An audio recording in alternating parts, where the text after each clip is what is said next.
아멘. 오늘 하나님께서 주신 말씀은 시편 127편 1절로 5절까지 말씀입니다. 시편 127편 1절로 5절까지 말씀입니다. 제 127편 솔로몬의 시, 곧 성전에 올라가는 노래. 여호와께서 집을 세우지 아니하시면 세우는 자의 수고가 헛되며 여호와께서 성을 지키지 아니하시면 파수꾼의 깨어있음이 헛되도다. 너희가 일찍이 일어나고 늦게 누우며 수고의 떡을 먹음이 헛되도다. 그러므로 여호와께서 그의 사랑하시는 자에게는 잠을 주시는도다.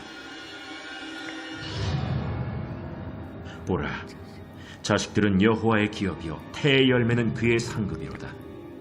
젊은 자의 자식은 장사의 수중의 화살 같으니 이것이 그의 화살통에 가득한 자는 복되도다. 그들이 성문에서 그들의 원수와 담판할 때에 수치를 당하지 아니하리로다. 아멘. 교회 소식과 특송이 오늘 있습니다. 복지에서 남녀 전도회 70세 이상 어르신께 선물을 준비했습니다. 다음 주일 5월 15일이죠. 오후 1시에 세찬양교회 2층에서 전교인 체육대회가 있습니다. 참석하시는 모든 분들에게 선물이 준비되어 있으니 기대해 주시기 바랍니다. 주일학교 어린이 주일 공연 영상을 잠깐 보도록 하겠습니다.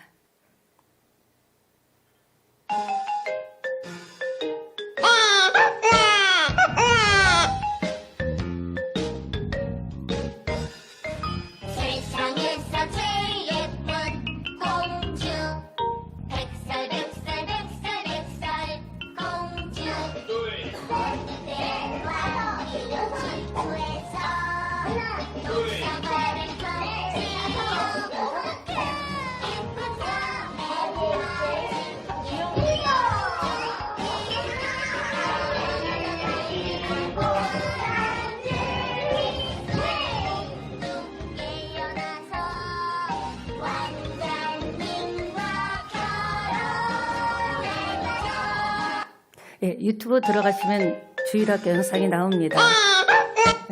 여러분 꼭 좋아요를 눌러주고 구독을 눌러주시기 바랍니다. 이 시간에는 특송 시간이 있겠습니다.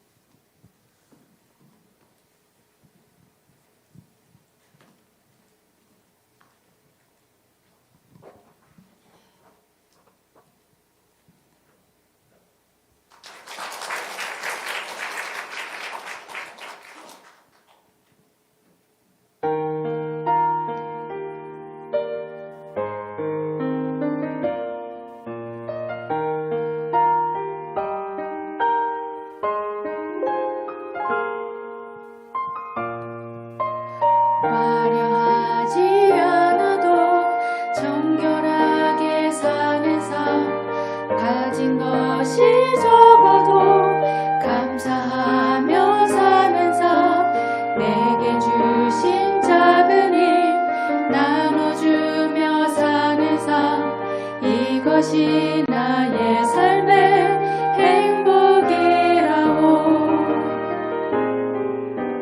눈물 나를 많지만 기도할 수 있는 것, 억울한 일 많으나 주를 위해 잡는 것, 비록 짧은 작은 삶 주 뜻대로 사는 것, 이것이 나의 삶의 행복이라고. 이것이 행복이라고. 세상엔 알 수 없는 하나님 선물, 이것이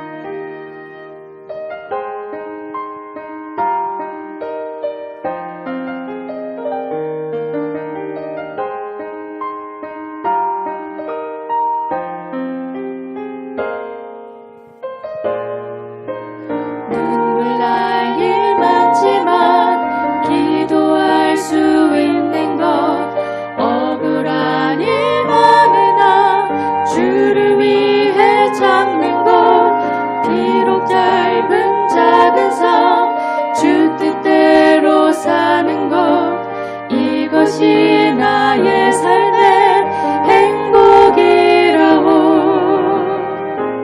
이것이 행복이라오. 세상에 알 수 없는 하나님 선물. 이것이 행복이라오. 하나님의 자녀로 살아가는 것. 이것이 행복이라오.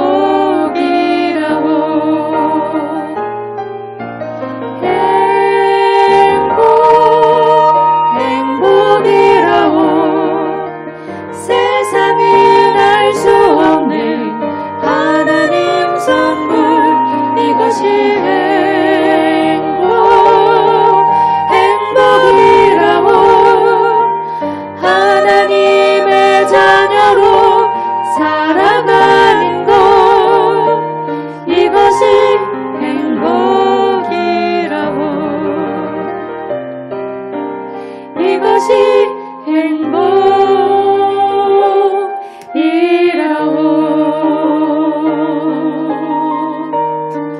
아멘. 행복. 예. 마음이 찡합니다. 그래, 이게 행복이구나. 크리스찬의 행복이구나. 예, 감동이 돼서 저도 가사를 잘 모르는데 따라하게 되더라고요. 예, 여러분에게 좋은 날 질문을 해드릴 겁니다. 걱정하지 마세요. 답은 정해져 있습니다. 무엇을 질문하든지 좋습니다 하면 됩니다. 5월은 어떨 것 같습니까? 오늘은 어떨 것 같습니까? 이번 한 주간은 어떨 것 같습니까? 여러분 인생은 어떻게 될 것 같습니까? 고백한 대로 여러분의 인생이 무지하게 좋을지어다. 예, 하나님께서는 네 말이 내 귀에 들린 대로 그대로 행해 주신대요. 꼭 기억하셔야 돼요. 그래서 우리가 말을 할 때 생명 걸고 해야 돼요. 부정적인 얘기하면 안 되고요. 생명 걸고 되게 하실 것이다. 하면 된다. 그리고요. 또 마음만 지켜도 우리가 승리할 수 있습니다. 많은 일에 우리가 시작하다가 멈추는 일이 뭡니까? 마음이 흔들려서 그렇거든요. 여러분 마음만 여러분이 지켜도 정말 놀라운 일이 있고 승리할 줄 알고요. 입술만 지켜도 하나님의 자녀답게 살 수 있습니다. 오늘 이 본문 시편 127편을 볼 텐데 제목이 뭐라고 붙여져 있습니까? 솔로몬의 시, 곧 성전에 올라가는 노래. 솔로몬의 시라고 하니까 솔로몬이 지은 것 같지만 아닙니다. 아버지 다윗이 인생을 살면서 어떤 중요한 교훈을 위해서 아들을 불러놓고 이렇게 교훈을 위해서 시를 쓰고 이 시를 솔로몬이 고백했다라는 겁니다. 여러분은 만약에 여러분 자녀에게 어떤 중요한 아빠가 엄마가 살아보니까 인생이 이렇더라 하면서 자식에게 어떤 말을 이렇게 다윗과 같이 교훈적인 말을 남기시렵니까? 생각해야 될 것 같습니다. 오늘 보니까 중요한 교훈이 뭐냐? 1절, 2절에 헛되다라는 말이 3번이나 나옵니다. 3번이나 헛되다. 그러니까 하나님 없이 사는 인생은 모두가 화려한 것 같고 되는 것 같지만 헛될 뿐이라는 겁니다. 그래서 정확하게 인생의 경영은 하나님이 경영해 주지 않으면 수고하는 것들이 이뤘다고 하는 것들이 되었다고 하는 것들이 다 헛되다라는 겁니다. 한마디로 여러분도 살아보니까 고개가 끄덕거릴 거예요. 내 인생이 내가 원하는 대로 됩니까? 여러분이 뜻하고 계획한 대로 다 풀어집니까? 내 힘으로 안 되다라는 거죠. 무슨 말입니까? 하나님께서 집을 세우지 아니하시면 크리스찬은요. 여러분 하나님의 자녀죠. 하나님의 법에 의해서 되게 돼 있는 거예요. 법 몇 조 몇 항에 의해서 우리가 나오듯이 한국의 법도요. 헌법도 그렇듯이 민사법도 그렇듯이 우리는 하나님의 법 안에 있는 자인 줄 믿습니다. 그러니까 여러분의 가정 하나님이 세우시지 않으시면 하나님이 경영하지 않으면 우리의 수고가 헛되다라는 거죠. 여러분 정말 생각대로 인생이 되지 않는 것 같습니다. 특별히 한 문장으로 남긴 것이 2절이죠. 이것이 인생들이 살아가는 이 보편적인 방식이라는 겁니다. 저는 좀 뉴스를 듣고 깜짝 놀랐는데 이제 벌써 고자를 붙여야 되죠. 강수연 그 배우 만으로 55세에 자기가 그렇게 갈 줄 꿈에도 생각을 못했을 거예요. 미국에 갈 계획도 있었고 또 새롭게 또 영화도 찍었고 그러니까 만나자고 해도 미국 가기 때문에 갔다 와서 만나자 했지만 사람의 생명은 하나님만 아십니다. 예, 그는요 200억이라는 재산을 남기고 그리고 떠났습니다. 그러니까 지금 젊은이들은 강수현이 누군지 모를 거예요. 우리 알아야 우리 대? 우리 다음 때? 그냥 그렇게 사라지고 마는 거죠. 그래서 종교가 뭔가를 검색해 봤더니 종교가 없더라고요. 너무나 안타깝죠. 누가 그가 왔다 간 것을 기억할 수 있겠으며 지금 어디에 있겠습니까? 그런 것을 보면서 정말 인생은 하나님이 내 인생을 경영해 줘야 되는 거죠. 최고의 경영자는 우리는 부족하죠. 지혜가 부족합니다. 어떻게 해야 될지 일머리를 못 잡을 때도 있고 어떤 방향으로 가야 될지 그렇다고 뭐 카운셀러를 만나서 돈을 주고 카운셀러한테 경영 수업도 받지만 그거 쉽지 않죠. 그러니까 우리 인생 여러분은 기억하셔야 돼요. 여러분이 아무리 뛴다고 되는 게 아니에요. 밤새고 한다고 되는 게 아니에요. 하나님이 말씀하신 겁니다. 하나님이 여러분의 인생과 가정을 경영해 주시지 않으면 우리는 껍데기만 예수 믿는 것이고 그냥 만나면 할렐루야 웃지만 속은 푹푹 썩어 들어가는 그런 우리 가정과 삶이 될 수밖에 없다라는 겁니다. 지금 이렇게 딱 보면요. 대한민국이 얼마나 부지런히 사는지 몰라요.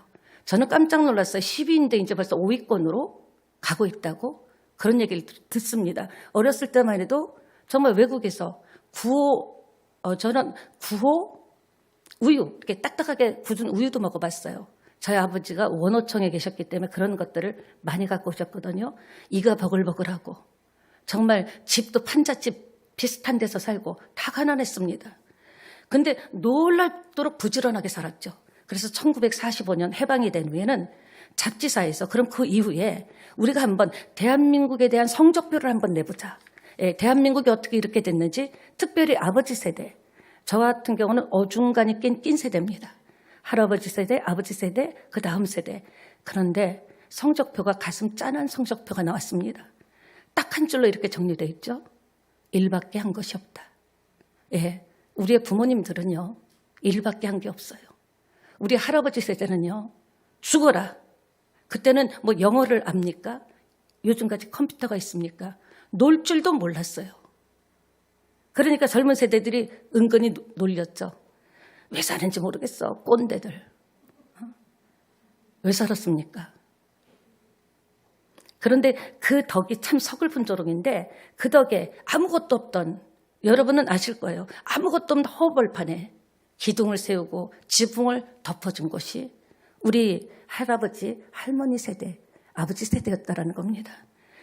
여러분, 여러분의 아버지, 할아버지 세대는 특별히 최선을 다해서라고 이야기하기가 부족해요. 최선을 다하지 않았습니다. 목숨을 걸었어요. 자식 새끼들 입에 밥 넣어주려고, 굶기지 않으려고, 하나라도, 기억자 하나라도 가르치려고 정말 목숨 걸고 지켜낸 것이 우리 할아버지, 아버지 세대입니다.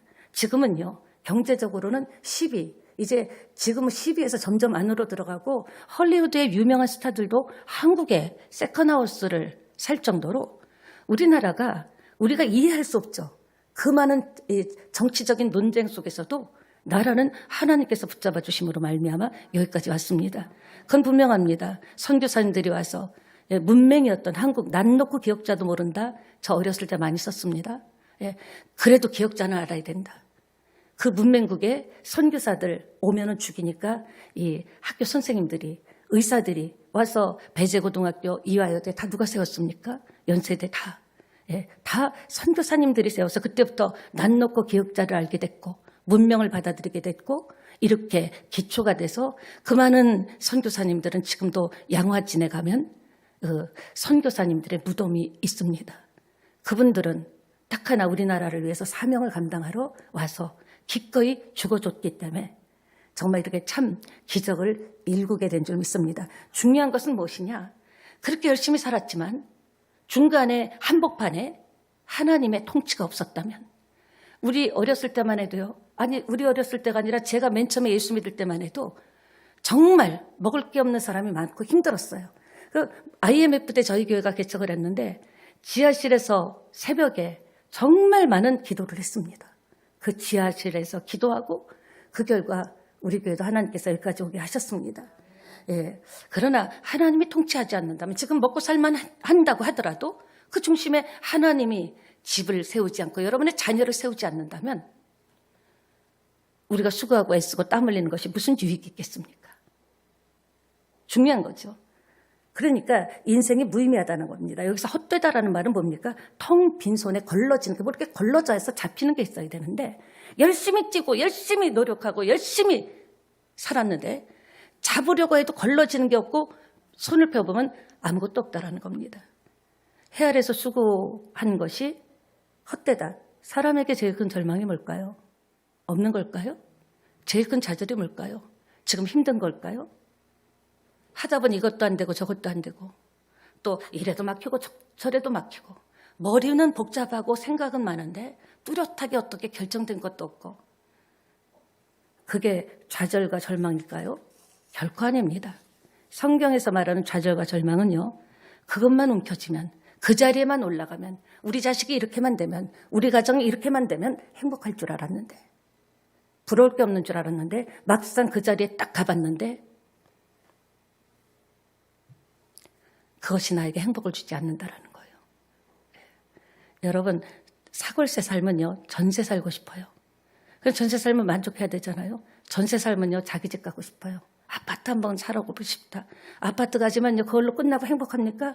다른 사람, 저택에 사는 사람들이 보이는 거예요. 끊임없이. 그때 밀려오는 자식만 취업하면 될 줄 알았는데, 우리가 진짜 먹고 살기만 하면 될 줄 알았는데, 막상 그 자리에 올라가서 붙잡아 보니까 그게 내게 행복을 주지 않을 때, 허무할 때, 그게 우리 크리스찬에게는 절망이요, 좌절인 것입니다. 사랑하는 여러분, 그래서 솔로몬이 해 아래에서 모든 것이, 수고하는 것이 헛되고 헛되다라는 거죠. 아버지의 유언을 통해서, 아버지가 이렇게 시편을 127편을 쓰면서 그 유언을 아들에게 교훈을 딱 앉혀놓고, 야, 하나님이 통치하지만 헛된 거야. 하나님이 중심에서 다스리지 않으면 헛된 거야. 왜? 자기가 살아봤거든. 그러니까 그걸 고스란히 유언같이 시를 적어서 준 것이 127편입니다. 그가 다시 고백하죠. 5월은 가정의 달이라고 합니다. 어버이날, 어머니날. 그런지 몰라도 다 젊어 보이십니다. 이쪽은 한 5년, 예. 이쪽은 한 10년 젊어 보이십니다. 옆에 계신 분 보세요. 난 아직 어려요.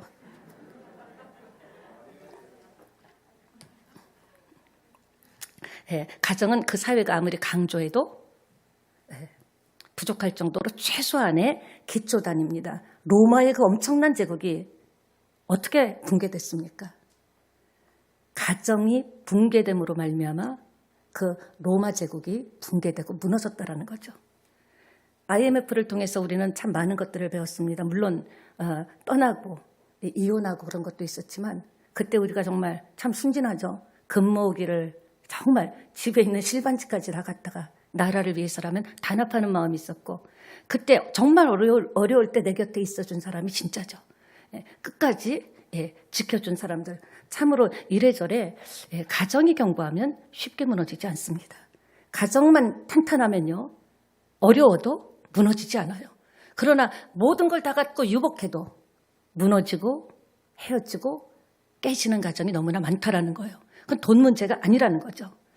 우리가 참 어려운 역사를 많이 겪어왔습니다. 6.25뿐만 아니라 정말 그 전에 일제 탄압 속에서 저희 어머니 부모님 세대도 일제 36년을 기억하고 있어요. 이름도 다 일본어로 바꾸고 그랬죠. 그래서 자자가 많은 거예요. 영자, 미자, 해자, 덕자. 사회학자들도 진단을 합니다. 우리 한국이 이렇게 된 것은 특이하대요. 전 세계 어떤 나라보다도 가족의 연대감이 굉장히 끈끈하다라는 거죠. 굉장히 끈끈해서 연구한 결과 한국이 왜 이렇게 됐나? 연구한 결과 가족들이 한번 뭉치면 아주 그냥 끝내주게 끈끈하게 뭉친다라는 겁니다. 맞습니다. 그렇습니다. 그런데 이제 한국 사회도 여러분 돌아보세요. 많이 바뀐 것 같아요. 가족의 연대감도 많이 느슨해졌고요. 이제 어디서든지 살아만 있으라는 거죠. 예. 이제 가족이 함께 사는 것도 많이 없어지고 형태도 많이 바뀌었어요. 이제 1인 가구가 많고 많이 바뀌었죠. 오늘 메시지는요. 어떻게 하면 우리 가정이 하나님이 정말 경영하는 가정이 될 수 있는가. 우리 자녀가 어떻게 하면 하나님이 경영하는 하나님이 끄시는 자녀가 돼서 내대로 끝나는 것이 아니라 그 하나님의 축복과 은혜가 어떻게 흘러들어갈 것인가 거기에 대한 이야기를 하려고 합니다. 가정을 여러분께서 성경적 가치관으로 다시 이해를 해야 됩니다. 저도 가정의 날 설교를 준비하면서 많은 책도 받고 여러 가지를 연구를 했습니다. 근데 성경의 원리 새롭게 이해를 해야 하는 게 하나가 있습니다. 보세요. 어떤 집은 볼수록 갈수록 번창해 가요. 갈수록 잘 풀려요. 아니 왜 이렇게 잘 된대? 왜 이렇게 잘 풀린대? 또 어떤 집은 갈수록 위축되고 쪼그라들고 엉키는 집안이 있습니다. 이렇게 잘 풀리는 집과 꼬이고 엉키는 집안의 차이는 뭘까요? 뭘까요? 원인과 차이는 어디에 있을까요? 그렇게 가정을 세워보려고, 가정을 깨지 않으려고, 가정을 지키려고 그렇게 몸부림치고 참고 견디고 버티고 있는데 그것 갖고 되는 게 아니란 겁니다. 우리는요, 번창한다, 가정이 잘 된다 생각하면 꼭 뭘로 생각합니까? 잘 되는 걸 생각해요. 돈, 물질. 아, 우리 가정 복 받았어. 뭘 복 받았어요? 아, 물질엔 이제 어디 꾸러 다니지 않아. 먹고 살만해. 아, 우리 집은 걱정 없어. 우리 자녀들 지금 잘 됐어. 하는 것마다 잘 풀려. 여러분 죄송하지만 저는 그런 의미로 보면 안 된다고 생각합니다. 그게 문제가 아니에요. 그게 문제라면 돈이 문제고 권력이 문제고 인맥이 문제고 잘 되는 게 문제라면 왜 사회 저명 인사들, 유명한 사람들, 정말 성공했다고 하는 그런 유력 인사들이 다 뉴스에 나오고 거의 다 그 가정들이 깨지고 자녀들이 마약을 하고 이런 일들이 왜 일어날까요? 우리는 근데 예수 믿고도 가정이 잘 되는 것은 형통하는 게 잘 된다고 해요. 성경적 형통이 뭔지 아셔야 돼요. 세상하고 똑같은 형통으로 가난하면 나는 잘못되는 거야. 힘들면 나는 예수님 믿고 난 잘못되나 봐. 그게 아니죠. 성경적 가치관에서 하나님이 원하는 대로 잘 될 때 따라오는 것이 덤으로 오는 것이 여러분에게 주시는 하나님의 축복인 줄 믿습니다. 그러니까 예수 믿으면 분명히 하나님께서 행복해진다라고 말씀하셨죠. 사도행전 16장 31절 보겠습니다. 함께 읽어볼까요? 이르되 주 예수를 믿으라. 그리하면 너와 내 집이 구원을 얻으리라. 구원이라는 말은 예수 믿고 예수님 영접하고 천국 가겠다. 그것뿐만이 아니라 구원 속에는 행복이 있습니다. 축복이 있어요. 그래서 우리가 저주 가운데 있는데 하나님께서 은혜 가운데로 주신 축복이 있죠. 그러니까 이 구원 안에는 영혼 구원뿐만 아니라 여러분 모든 삶에 구원이 다 축복으로 하나님이 약속하신 하나님의 놀라운 약속인 줄 믿습니다. 그럼 주 예수를 믿어라. 믿었어요? 그리하면 너와 내 집이 구원을 얻으리라고 했는데 먹고 살만했는데 지금 집안이 어떠십니까? 나는 무식했지만 자식은 배우게 가르쳐야 된다고 가르친 결과 여러분의 가정은 형편이 어떻습니까? 지금 이 자리에 오늘 오신 분 중에도요. 혹 정말 나는 예수 믿지만 정말 가정에서는 말할 수 없는 남한테 이야기할 수 없는 고통으로 악소리 나는 사람도 있을 겁니다. 차마 말을 못해도. 왜 그럴까요? 예수 믿으면 너와 내 집이 구원을 얻는다고 했는데 왜 이런 일이 생길까요? 우리가 다시 한번 말씀 앞에 서봐야 되는 거예요. 곰곰하게. 성령의 역사를 향하여 마음문을 활짝 열고 우리가 이 일을 놓고 말씀 받고 기도를 집중적으로 우리 가정이 하나님이 경영하는 가정. 하나님이 손댔는데 무너질 리가 없죠. 하나님이 붙잡고 있는데 무슨 자본이 문제겠습니까?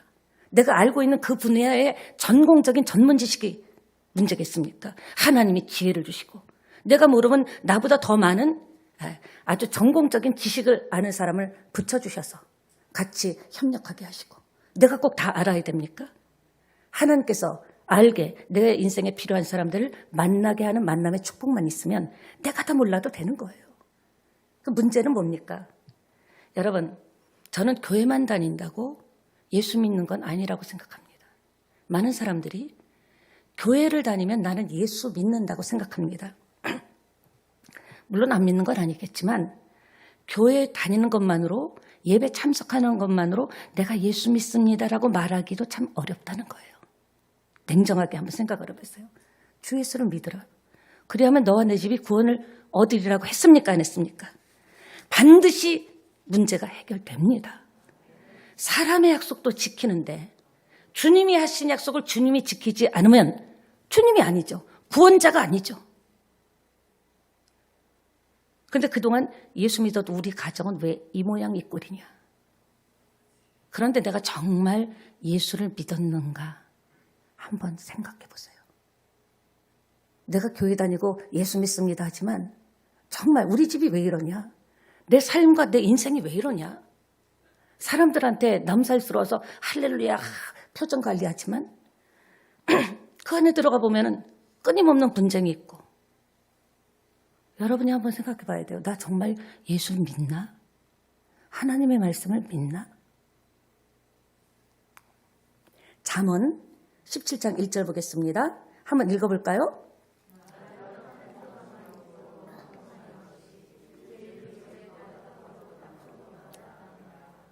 예, 오늘 1절에 여호와께서 세우지 아니하시면 세우는 자의 수고가 헛되다. 진정한 가정 행복은 우리가 노력해서 되는 게 아니에요. 자식이 잘 돼서 내 사업이 잘 돼서 좋은 직장에 취직해서 결혼을 잘해서 그런 거는 세상 사람들이 우리보다 뛰어나게 할 수 있어요. 그럼 우린 뭐냐는 거죠. 이도 저도 아니면. 하나님이 세워주셔야 잘 되는 거예요. 마른 떡 하나만 있어도 여러분 한번 생각해 보세요. 여러분의 음식 때문에 좋은 집에 이사 갔기 때문에 행복해집니까? 그건 잠깐이죠. 근본 문제가 해결되지 않으면 여전히 큰 집에서는 더 크게 싸우는 거예요. 작은 집에서는 야 옆집들을 나 쪽팔린다 그러고 입을 다물지만 그리고 문제는 더 커지고 세련돼지는 거죠. 그게 문제가 아니라는 거죠. 재산이 많고 가진 게 많아도 가족 사이가 원수처럼 싸우는 가족이 있습니다. 저는 강수연 고인 참 안타까워요. 예수 믿지 않아서 너무 안타까워요. 지금 그 이후에 가족들이 그 재산 갖고 얼마나 지금 서로 머리를 쓰고 재산 싸움을 할까 그 생각이 들더라고요. 재산이 많다고요? 배운 게 많다고요? 가진 게 많다고 행복합니까? 결코 그렇지 않습니다. 그런데 가진 게 별로 없어도요. 가족끼리 서로 통하고 가족끼리 서로 사랑하고 그냥 식탁에서 웃으면서 대화를 하고 그게 최고 행복한 거 아닐까요? 맞죠? 여러분 화목한 가정 그것이 진짜 구원받은 가정이라는 거예요. 화목한 가정. 우리가 다 살아보면 알지만 부부 사이에도 마음이 안 맞을 때가 많아요. 저는 정말 목사가 되고도 우리 부부는 치열하게 싸웠습니다. 이제 목사답게 싸웠습니다. 주여 주여 하면서. 부모 자식 간에도요. 화목합니까? 그렇지 않습니다. 이제 부모 자식도요. 이제 하나님의 은혜를 받아갖고 말이 트여가지고요. 얼마나 지능적으로 싸우는지 몰라요. 하나님 그럼 어떻게 하면 우리 가정이 행복할 수 있을까? 하나님 바라보는 눈이 뜨여야 돼요. 열려야 돼요. 하나님 바라보는 눈이 열리면 어떤 생각이 듭니까? 내가 할 수 없어. 내가 뛴다고 돼. 내가 설득한다고 돼. 설득하기로 하면 남편을 얼마나 많이 설득했고 아내를 얼마나 많이 설득했고 자식을 앉혀놓고 얼마나 많은 얘기를 했습니까? 귀에 딱가리가 앉도록 다 너를 위한 거다. 부부끼리도 서로 잘 살자 그러지 하면서. 근데 하나님을 보는 눈이 뜨이면은 하나님의 생각이 뭔지를 뜨이면은 그때부터 우리는 모든 걸 다 하나님께 맡기고 싶어져요. 그래, 내가 그렇게 자식 앉혀놓고 설득해도 안 되더라. 내 힘으로 안 되더라. 머리 큰 애가 내가 그걸 팰 수도 없고 때릴 수도 없고 요새는 뭐 때리면 안 되죠. 안 되니까 속을 푹푹 썩는 거예요. 애한테 멋진 옷은 입혀주고 네가 원하는 거 학교도 보내주고 뒷바라지 학원도 보내주고 다 바래줬지만 말이 통하지 않는 거예요. 근데 우리가 하나님께 맡기기 시작하면요. 눈이 뜨이면요. 이건 내가 하나님 법 안에 들어왔고 하나님이 경영하는 테두리 안에 들어왔기 때문에 하나님의 뜻대로 말씀대로 해야 우리 가정이 화목해지고 부부 사이가 다시 좋아지고 부모 자식 사이가 격이 없게 되는구나. 이런 것을 깨닫게 된다라는 거죠. 하나님 말씀대로만 하면 되는구나 하면서 조금 더 갈등과 염려가 없어집니다. 왜? 하나님 말씀대로 하는 거예요. 하루아침에 결과는 나오지 않지만 하나님 말씀대로 사는 것을 부모가 보여주는 거예요. 계속적으로 보여주다 보면 여러분 자식은요 아무래도 부모 닮게 돼 있어요. 같이 밥 먹다 보면요 표정도 닮잖아요. 같이 싸우다 보면요 싸울 때 표정도 똑같아요. 거울 한번 보세요. 그러니까 하나님 말씀만 하는 대로 하면 된다고 의심하지 않고 갈등이 없어지고 꾸준히 기도하면서 자식을 놓고 눈물을 기도하면서 자식이 회사에서 취업이 안 됐다고 우는 거는요 이류 인생이에요. 하나님 저 자식이 좋은 대학 다니고 장사가 잘 되고 사업이 잘 되고 좋은 회사에 취직하면 뭐합니까? 하나님을 외면하고 하나님을 떠나고 멀리하고 하나님이 경영하는 것이 하나님의 법 안에 있는데 하나님 그 아들 돌아오게 해주세요. 그 딸 돌아오게 해주세요. 이게 정말 자식을 위하는 거라고 저는 확신합니다. 왜? 우리는 알잖아요. 이게 아니라면 우리가 오늘 왜 예배 드립니까? 여러분 이걸 믿지 않는다면 우리가 왜 나와서 앉아 있습니까? 아침부터. 하나님이 경영하는 인생, 대를 3대, 4대, 대를 타고 더 잘 되는 걸 알기 때문에 나는 힘들고 어렵고 헐벗고 못 배우고 못 먹었지만 내 자식에게는 나의 이런 아픔을 물려주지 아니하리라. 그런 결단에서 나온 것 아닙니까? 아직도 우리가 하나님을 바라보는 눈이 뜨이지 않으면 이렇게 되는 거예요.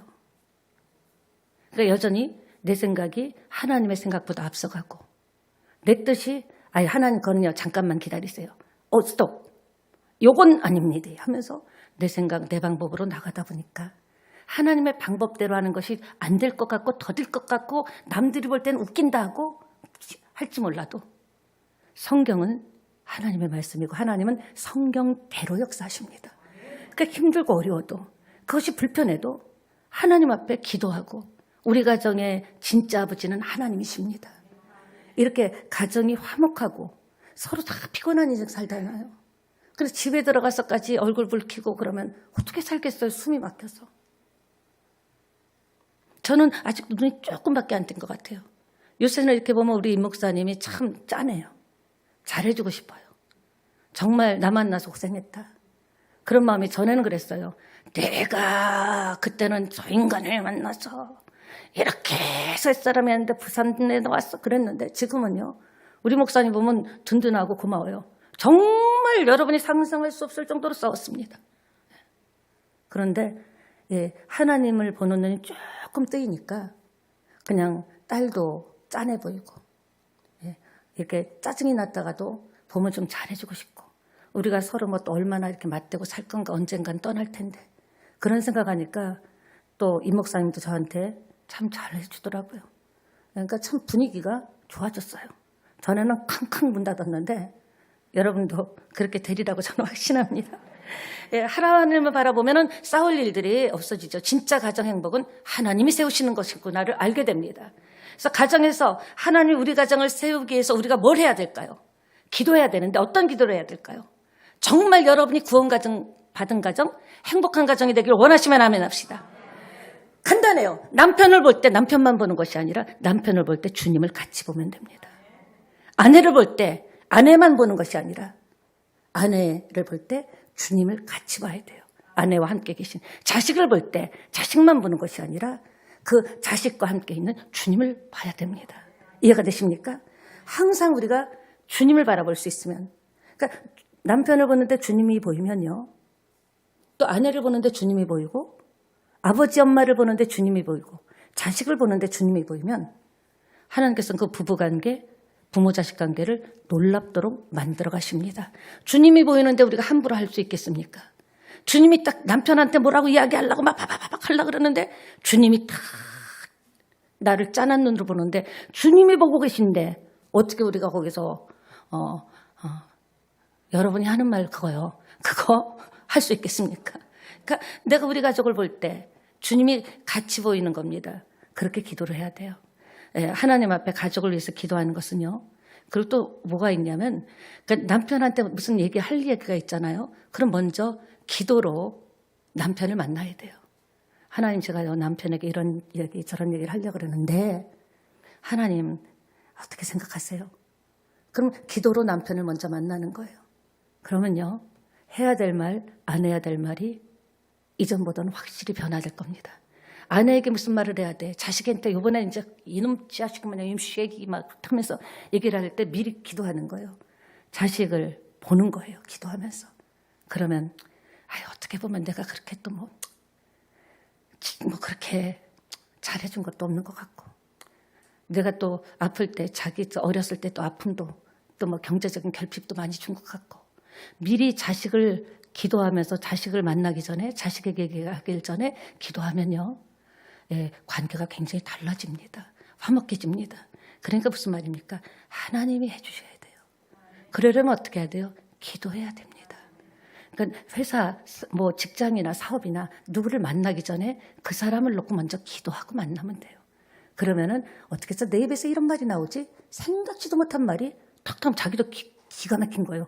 와, 대세다. 내 입에서 어떻게 이런 말이 나오지? 적절한 말이 나오는 거예요. 이해가 되십니까? 그러니까 마가복음 9장 29절에도 이르시되 기도 위에는 다른 유가, 이런 유가 나갈 수 없다고 했습니다. 기도 밖에는 여러분의 가정과 여러분의 부부 사이, 부모 자식 간의 사이를 화목하게 하는 어떤 유도 나갈 수 없다라는 것을 믿게 되시기 바랍니다. 내 새끼는 왜 이러냐? 그 새끼를 놓고, 왜 이러는 새끼를 놓고 기도로 먼저 만나는 거예요. 그러다 보면 깊이 있는 그 자녀의 아픔과 고통을 나한테 말을 안 해도 하나님께서 느끼게 하여 주실 줄 믿습니다. 왜냐? 우리 집을 세울 분은 하나님이니까. 우리 가정을 세울 분은 하나님이니까. 믿습니까? 그러니까 항상 우리 집에 하나님이 계시다, 성령이 계시다 생각하면 우리가 좀 더 이렇게 언성이, 목소리 큰 게 밖으로 나가지 않을 수 있지 않을까라는 생각도 잠깐 해봤습니다. 그리고 우리 집에 하나님은 왕이시다. 왕 앞에는요, 꼼짝 말하죠. 왕이시다라고 딱 생각하고 인정하고 여러분이 삶을 살아간다면, 그것만 분명하게 여러분이 결단되면 우리 집의 가정을 이끄시는 분은 하나님이시고 왕이시다. 그것만 여러분이 정말 분명하게 결단되면 여러분의 가정은 부모 자식 간의 관계는 회복되리라고 믿습니다. 부부 사이도 다 바꾸실 거예요, 주님이. 부모 자식 간에도 다 바꾸게 하실 줄 믿습니다. 가정 분위기는 완전히 달라질 겁니다. 믿습니까? 왜? 그분이 왕이니까. 왕명을 거역하는 것은 죽음이니까. 정말 왕으로 대접을 하고 왕으로 모시면요, 왕이 다스리는 나라는, 주님이 다스리는 나라는 행복할 수밖에 없다는 겁니다. 그래서 주님께서 가정을 세우신다는 것을 믿음으로 받아들여야 됩니다. 2절에 보니까 그러므로 여호와께서 사랑하는 자에게 잠을 주시도다. 어떤 분은요, 이런 분이 있어요. 이전에 우리가 성가대 있었잖아요. 정말 민망해요. 찬양할 때는 열심히 하는데 딱 설교 들어가면 성도들이 다 보잖아요. 성가대 가서. 설교만 들어가면 졸라. 왜 그러냐니까. 하나님이 사랑하는 자에게는 잠을 주신다고 했습니다. 말도 안 되죠. 그런 잠이 아니라 여러분 영혼을 평안하게 해주신다는 거예요. 여러분 왜 잠이 안 옵니까? 어디 뭔가에 쫓기거나 어떤 문제가 있을 때, 불안하고 초조할 때, 그리고 이 일이 되면 안 되는데 하면 초조할 때, 그때 우리가 잠이 안 오죠. 하나님께서는 우리 안에 평강을 주신다라는 거예요. 제가 느낀 것은요, 이 세상의 최고의 복은 평안의 복이더라고요. 아무리 고대 강실 같은 뭐 펜트하우스에 살아도 그 안에서 맨날 다툼이 있고 네가 내가 싸움이 있다면 그게 무슨 행복한 가정입니까? 원룸에 살더라도, 단칸방에 살더라도 모이면 서로 기도로 만나니까, 남편을 기도로 만나고 아내를 기도로 만나고 자식을 기도로 만나다 보면 하나님께서 주시는 마음이 진짜 있다니까요. 여러분 한번 해보세요. 그 아들을 뭐라고 이야기하기 전에 한번 그 아들을 기도로 만나보세요. 그 아들의 아픔과 그렇게 될 수밖에 없었던 것들을 깨닫게 해주실 줄 믿습니다. 그러면 유순해지잖아요. 얘기가, 부모가 유순하게 나가면 상대도 유순하게 나오잖아요. 그러니까 이것을 여러분 꼭 기억하시기 바랍니다. 진정한 믿음은 가족을 본시킵니다. 제일 먼저 여러분이 가정을 소중하게 여기는 마음이 있기를 축원합니다. 여러분 소중하게 여기는 것 있죠. 여자분들 같은 경우는, 남자분들도 시계, 금은 보석 같은 거, 그런 거 있잖아요. 하여간에 소중하게 여기겠죠. 그리고 제대로 있나 읽다가 한번 껴도 보고, 한번 이렇게 걸어도 보고. 그리고 어떻게 합니까? 그거를 또 중요한 모임이 있을 때는 어떻게 해요? 완전 머리부터 발끝까지 무기 장착하듯이 딱 장착하죠. 있는 거 없는 거 다 끼고 달고 나가죠. 그게 소중히 여기는 거잖아요. 요즘 또 새 차를 뽑으면 굉장히 신경 쓰입니다. 이거 누가 박지 않나. 그리고요 왁스로 닦고요. 한 1년 지나보세요. 시커멉니다. 막 소중하게 여기죠. 휴대폰도 좋은 걸 사고 나면요 밤새 그 휴대폰 이런 기능도 있네 이런 기능도 신나가고 밤새 그거를 막 휴대폰 막 들고 다니죠. 뭔가 좋은 걸 사든지 고가의 제품을 사놓고 보면 가지고 싶은 물건을 갖게 되면요. 좀 여러분도 집도 이렇게 새 살다가 자기 집 한번 살아봐요. 15평이라도요. 밖에서 굉장히 흥상. 와 이게 내 집이지. 그냥 딱 아파트 이거 엘리베이터 누르면서 나도 엘리베이터 한번 타보네. 얼마나 좋습니까? 그런데 설명이 필요 없겠죠. 따로 얼마나 좋은지. 여러분들이 다 그런 걸 소중하게 여길 텐데 진짜 소중한 것은 그런 물건들이 아니란 겁니다. 여러분의 가족들, 부부 사이, 부모와 자녀, 여러분이 진짜 소중하게 생각하는 어떤 물건처럼 그 가족을 소중하게 생각했냐라는 겁니다. 진짜. 아주 뭔가 좋은 거 사놓으면 애지중지하고 건드리지 마. 아주 부드러운 천으로 싹 닦아갖고 세상에 수석 같은 것도 막 닦고 하잖아요. 소중히 누가 손댔어 그러고 이거 손대지 말라고. 아내를 물건만큼 소중히 여기십니까?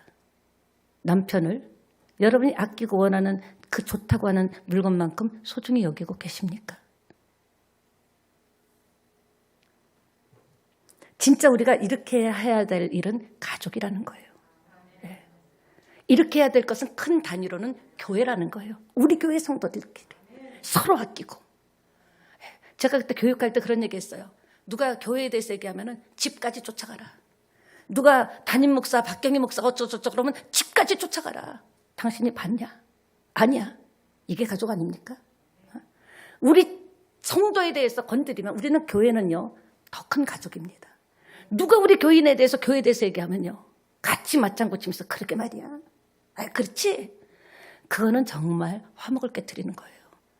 여러분이 귀하고 바라고 원하는 것을 가족만큼 사랑하신다면 가족을 내가 그렇게 소중히 여기고 아끼는 것만큼 취미, 어떤 분은 막 취미 생활에 올인한 분도 있어요. 아낀다면 정말 아내를 소중히 여겨야 되고 남편을 소중히 여겨야 되고 다른 자식이 무슨 상관이 있어요? 내 자식이 최고죠. 내 자식이, 내 자녀가 그런 화목한 가정에서 행복하게 자란 자녀는요. 결혼해도요. 정말 화목하게 삽니다. 이건 진짜입니다. 왜? 어려서부터 그 분위기가 익혔기 때문에 식탁에서 서로 이야기하고. 근데 그래서 가정의 달에 내가 남편에게 너무나 무심했구나. 내가 아내에게 너무나 무심했구나. 내가 자식에게, 내가 부모님에게 너무나 무심했구나. 이런 것을 느끼는 것이 진짜 가정의 달이라고 저는 생각합니다. 그런데 계속적으로 요구만 하는 건 아니냐는 거죠. 저도 자식이 하나 있지만 굉장히 요구를 많이 했어요. 나 같아서 막 이렇게 할 텐데 요구하기 시작하면 그때부터 부담이 되는 거예요. 요구하기 시작하면 그때부터 짐이 되는 거예요. 물론 그렇게 되는 게 좋지만 자꾸 아내가 남편한테 이렇게 되라 요구하고 남편이 아내한테 이렇게 되라고 하고 부모가 앉아갖고 자식에게 이렇게 되라고 자꾸 요구를 하면 그때는요 정말 내 마음에 들게 나를 만족시키게 요구를 자꾸 하면은 그래서 행복한 것이 아니라 굉장히 부담이 되죠. 요구하는 것으로는 상대방을 도와줄 수 없습니다. 요구한다고 생각했을 때부터 짜증이 나고 눈빛만 봐도 정말 듣기 싫고 귀를 막아버리고 싶은 거예요. 또 그 얘기하려고 그랬지. 부담이죠. 그러나 믿는 건 다르다는 거죠. 그 모습 그대로 한번 믿어주자라는 거예요. 남편에게 요구하기 전에 내가 그 남편을 믿어주고. 왜? 주님이 우리를 믿어주시잖아요. 아내에게 뭔가를 요구하고 이렇게 바뀌어라, 이렇게 변해라, 이렇게 나한테 해라 하기 전에 내가 먼저 믿어주는 거예요. 자식에게 넌 이런 사람이 되라 말 안 해도요. 믿어주는 자식은 정말 기가 삽니다. 그것은요 좋은 차 무슨 뭐 벤츠를 사주고 자식에게 원하는 걸 다 해주는 게 아니에요. 내가 믿어주는 거. 그래도 나는 엄마 아빠 널 믿어. 언젠간 반드시 돌아옵니다. 이해가 되십니까? 집안이 진짜 힘들어도요. 누군가 가족 중에 한 사람이 찬송을 부르는 거예요. 주 안에 있는 나에게 딴 근심이 있으랴. 그러면요 불안했던 아이들이 엄마가 아빠가 찬양을 하는 거 보니까 우리 집은 안 망하는구나. 괜찮겠구나. 그러면서 자식이 안심을 하죠. 근데 자식들이 있는데 이렇게 되면 막 부부가 얘기를 하고 하면요 그 자식들이 불안한 거예요. 불안해서 어떻게 온전하게 클 수가 있겠습니까? 말씀을 마칩니다. 기도하는 사람이 좋은 이유가 거기 있는 겁니다. 기도하면 일단 내가 믿음이 생기죠. 기도하고 나면 우리 가정이 다시 살아나고 우리 자녀가 다시 살아나게 될 줄 믿습니다. 그렇습니다. 가정에서 왜 소리가 나고 힘들고 소통이 안 될까요? 뭐 딱 이 말이 다 100% 맞는 건 아니지만 그렇게 되면 하나님이 역사를 우리 집에 대해서는 내가 그렇게 기도하는데 하나님은 역사를 안 하셔가 아니라 역사할 수 있는 환경을 내가 만드는 것이 아니라 역사를 못하는 삶을 살기 때문에 하나님은 공의의 하나님이기 때문에 아무리 사랑해도 법이기 때문에 하나님의 법을 어기러뜨리고 하나님께서 법을 어기면 그조차가 하나님이 아니십니다. 하나님께서 이렇게 하라 그리하면 이렇게 한다라는 법이 있기 때문에 화목하라 그리하면 가정이 행복해질 것이다. 그렇기 때문에 우리가 하나님이 나에게 역사할 수 있도록 그 도구가 되기로 한다면 그런데 그 도구가 되기 싫죠. 남편 보고 하라는 거예요. 아내 보고 하라는 거예요. 자식 보고 하라는 거예요. 부모 보고 하라는 거예요. 가족 중에 어떤 한 사람이라도 시작하기 시작하면 저는 반드시 놀라운 하나님의 다스림을 받고 행복한 가정이 될 줄 믿습니다. 여러분, 여러분의 가정 이렇게 실천하신다면 내년도 2023년도에 가정의 달 설교는 달라질 겁니다. 수고하셨습니다라는 설교를 하게 될 줄 믿습니다. 그렇게 나가기를 축원합니다. 우리 찬양하고 오늘 메시지를 놓고 함께 기도하기를 원합니다.